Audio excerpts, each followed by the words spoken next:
আসসালামু আলাইকুম এভরিওয়ান, কেমন আছেন সবাই? আশা করছি সকলে অনেক ভালো আছেন। আলহামদুলিল্লাহ আমিও আপনাদের দোয়ায় অনেক ভালো আছি। আজকে আমি আপনাদেরকে একটা পিঠা রেসিপি করে দেখাবো। তো পিঠা রেসিপি করার জন্য এখানে আমি নারকেলের পুর বানিয়ে নিচ্ছি।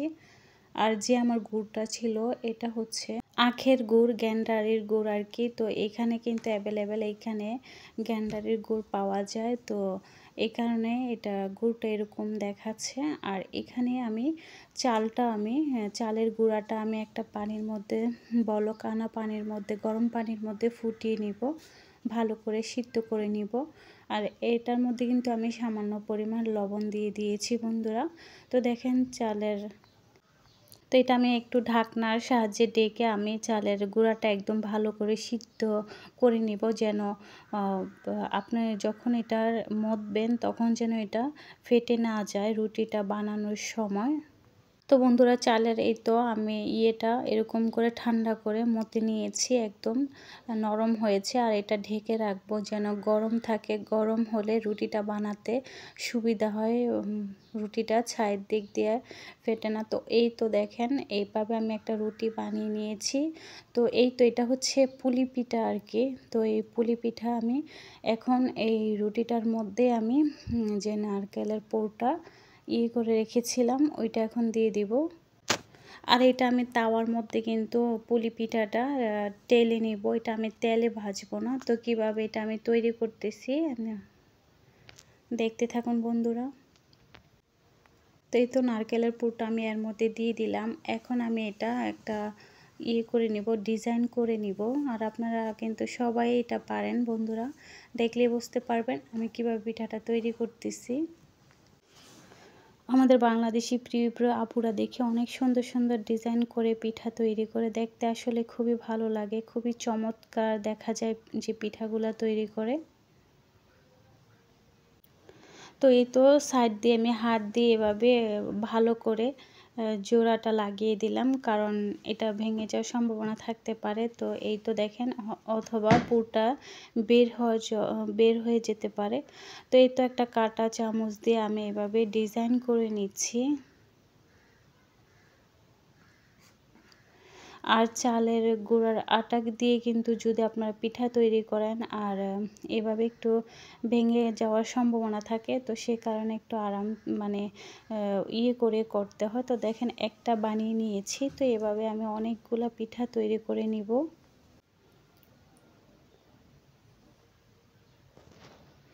আর যাদের একটু গ্যাস্ট্রিকের সমস্যা আছে তারা এই পুলি পিঠাটা খেতে চাইলে আপনারা কিন্তু এটা তাওয়ার মধ্যে ভেজে খেতে পারেন, যদি তেলের মধ্যে খাওয়ার থেকে এরকম করে। তো আরেকটা আমি দেখেন ডিজাইন করে নিচ্ছি। আর আমার কাছে কিন্তু চালের গুঁড়ির আটার রুটিটা কিন্তু আমার কাছে অনেক ভালো লাগে, অনেক অনেক খেতে ভালো লাগে। আর সবচেয়ে খেতে ভালো লাগে আপনার মাংসর ঝোলের সাথে। তো এই তো আমি আরেকটা পিঠা আরেকটা ডিজাইন করে নিলাম।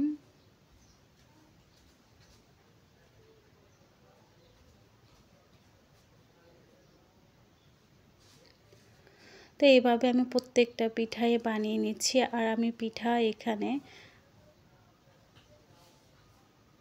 6 থেকে 7টা পিঠা বানিয়ে নিব।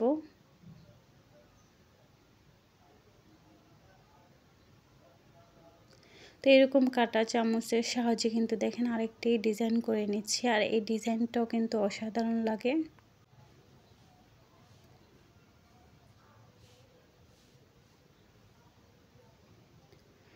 আর প্রিয় প্রিয় আপুরা যারা আজকে আমার ভিডিওতে আসছেন, নতুন আপুরা, অবশ্যই আমার ভিডিওটা আপনাদের কাছে ভালো লাগলে চ্যানেলটা সাবস্ক্রাইব করে দিবেন। তো দেখেন বন্ধুরা, আপুরা, ভাইয়ারা, এই তো আমি প্রত্যেকটা পিঠা এভাবে বানিয়ে নিলাম। তো একটা চুলার মধ্যে তাওয়া বসিয়ে দিলাম, আর তাওয়াটা কিন্তু আমি গরম করে নিয়েছি। আর এখন এই পিঠাটা দিয়ে দিব। আর তাওয়াটা কিন্তু ভালোভাবে গরম করে পিঠাটা দিলে ভালো হয়।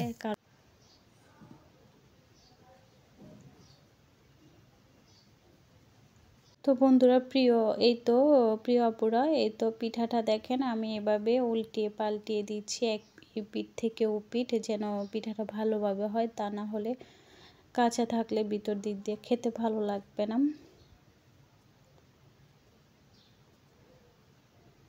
তো দেখেন আমি পিঠাগুলো এই তো তাওয়ার মধ্যে টেলে নিলাম। এখন আমি এটা আপনাদেরকে একটা ভেঙে দেখাবো যে ভিতরটা কতটুকু সুন্দর হয়েছে এবং কি পুরে ভরপুর ছিল। আশা করছি আমার রেসিপিটা আপনারা দেখে বাসায় একবার হলো ট্রাই করবেন। আর দেখেন দেখতে কতটা সুন্দর লাগছে। আর দেখেন এই তো একটা ভেঙে দেখাচ্ছি আপনাদেরকে কেমন হয়েছে। খেতে কিন্তু অসাধারণ লেগেছে, খুবই মজা হয়েছে।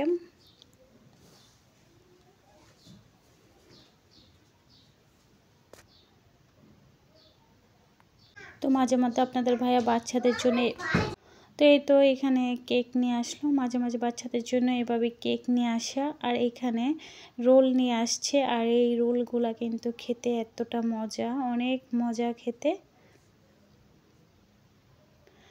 Chicken roll. তো আমার মেয়েটা এখানে পড়তে বসছে, ও নামতা লিখতেছে। এই তো দেখেন বন্ধুরা। আর সব সময় নতুন নতুন জিনিস পেলে এত খুশি হয়, যেমন মাথার ব্যান্ড, ক্লিপ, এগুলা পেলে অনেক খুশি হয়।